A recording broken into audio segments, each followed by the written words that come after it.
Nakita niyo ba to guys? Bigas ito. Kalahating kilo. Totoo pala yung sinasabi nila na nagmahal na ang bigas. Oo, nagmahal na ang bigas. 65 na ang kilo sa maliliit na tindahan.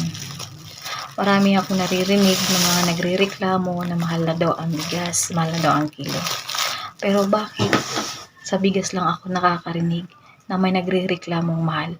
Bakit pagdating sa alak, wala akong naririnig na may nagrereklamo? Ang Red Horse, 150 ang isang bottle. Ang isang kahang Marlboro, 200 na. Bakit wala akong naririnig na may nagsabi na ang mahal lang ng Red Horse, ang mahal lang ng sigarilyo?